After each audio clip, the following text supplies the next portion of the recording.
for Rin as well. Swaps back in towards the flicker.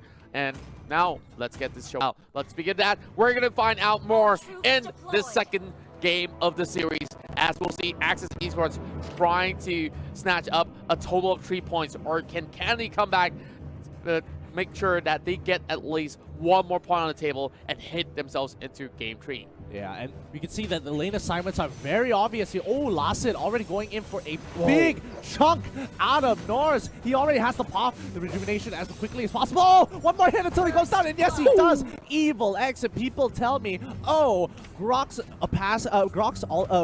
power of nature.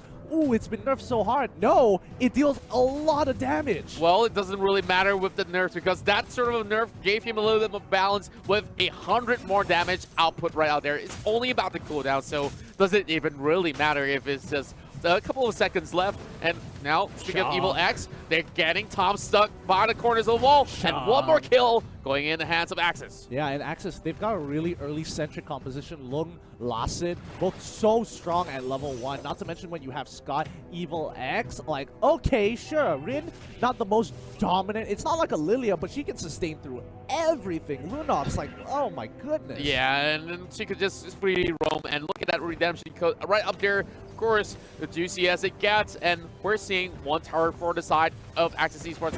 But looking at Toms, he's trying to stop this, but this is way too much for him to handle. Yeah, it's just so much pressure, so much early game damage from the side of Axis Esports. They're just not letting them play the game, and can they come back? They're like, okay, we need to make something happen. They quickly steal the buff from Axis Esports' side, and I think he just got spotted out there by the Cho. They know that he's in the top side. If they force a fight, they might actually win this, but it looks like they're just going to completely avoid it. Yes, indeed. And we're seeing Axis Esports first getting this sort of a huge 3-kill lead, but from the side of CC, they're already locking their eyes upon that turtle, and could they possibly even steal this on the way coming in? Oh my goodness me! Now they're committing to this fight.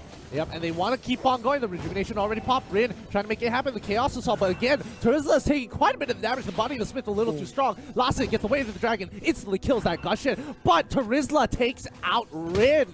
Now Scott as well as Rin finally received their first step of the game, and now Norse will be caught out as well. Lassid will steal the kill, and now it's down to that 1v1 between Tom as well as Lassid. Now, of course, they're both pretty much having pretty great chunks of health left, and there's no point committing towards the Kufar as well. But wow, let's have a look in towards the team fight. Bottom River once again, as we see the first couple of kills, of course, headed towards the side of CC. But look at this go. Like, with the dragon as well as the Grok just running at you with the wall charge, there's no escape whatsoever. Yeah, and Axis was doing great. And just look here, the lower you get to Rizla, if he lands that revenge strike, it's going to deal so much more because it does missing percent health damage. So he's basically gonna execute you in a sense. He just walks away, lets the Grok die, trades the kills over. Terizla is doing so good so far, but is that going to be enough for Candy to come back to really gain a lead here? Well, I feel like at least he's doing his best, but if it's enough, I would say that it's not really sufficient for the time being, because there's only a couple of that sort of small leads for them. While we're looking at the goal graph, it's already telling us that Axis Esports, they're already snowballing and getting their first items up. And Norse, of course, you speak of the Terizla and Evil X, just showing off for a little bit, as long as well as Lassid tries to finish out the kill. And yep, they're just getting cornered around. Yeah, I don't think Norse, even though he should be clearing waves, he shouldn't be doing something so reckless like this. He could have easily walked back to his turn, but I think he tried to cut the wave a little too greedily, and now he's going to get punished. Bouncing ball. Conan is actually going to be able to walk away, but again, the bouncing ball isn't going to be enough to protect him. Bister taking quite a bit of damage. Lassid needs one more hit. He needs one more hit, but Bister, he's going to get his ability back up. Oh, misses the sword spike. Well, I felt like the Gushing definitely would be able to turn it around, but Mr. tries not to risk it. And if he ever falls back to his turret range, there's also Evil X right across the Axis Esports, putting their forces into its mid lane, trying to break it all the way open. So all the tier 1s are already off the table, and Axis Esports here looking for that turtle. And in the span of less than 5 minutes, we're seeing Axis ramp things up, and they're getting that 5,000 gold lead right after securing the turtle. Yeah, I mean, Axis Esports is running one as a 4-1 kill comp. Norris is in trouble, gets locked down by the wild charge, but he's trying to make it out. Rejuvenation isn't going to be enough. Tobbs is going to be the next one going down. He's trying to heal back up. He pops his own rejuvenation. Is it going to be enough? He's able to make it. Bistler gets the back line. He kills the Valir already with an instant 1-2 punch. Shadowblade Slaughter into combo. Oh, ton MVP. One more hit. He survives a little bit more. Bistler's taking a lot of damage from the darkening, but it's not going to be enough. Tobbs bouncing ball allows him to pick up the block. Quickly cleans it all up, and a nice team wipe there.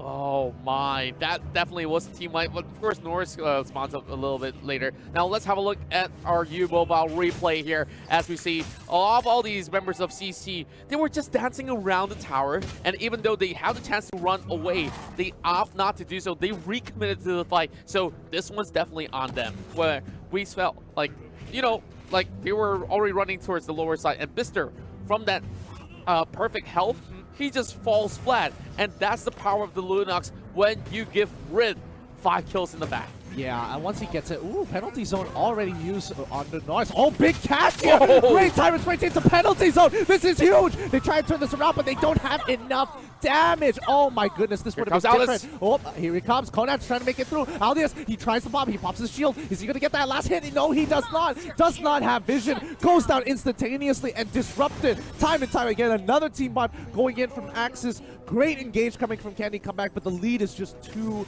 large. There's too much of a gold gap onto Axis Esports, and there's so many items, their stats, it's just too much. Unnecessary fights after another, and this is definitely a full commitment, and CC slowly falling off. And I felt like even for them to actually commit to Rin was definitely a mistake, because she still had the Order of Brilliance up, so easily she could just pop it and make sure that she's well and safe, and now Lung will be able to secure that third turtle of the game. Axis Esports now having too huge of a lead, and I don't think that they'll be throwing this game anytime soon. I would tend to disagree. I think that was like a really good engagement. They had all the abilities land on the right targets. They just didn't have the items or the damage to kind of follow up. Maybe if they did this when the gold was a little bit even, it would have been better. Oh no.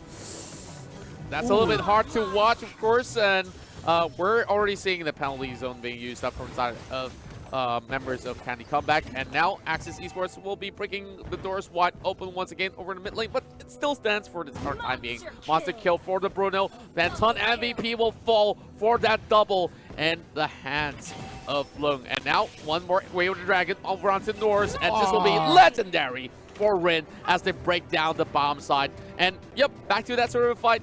It was beautiful, but they do not have all these members to actually follow up. And speaking of that, that's almost a great tyrant's rage to push them all the way back. But Axis Esports were too tough to bring down. And Conan is running for his life. He's trying to escape. Only one tick of health left, and he does walk it out alive, but not so fortunate for the Gushin as Axis Esports tries to close things off with a bang. And Axis Esports will secure a total of 3 points by the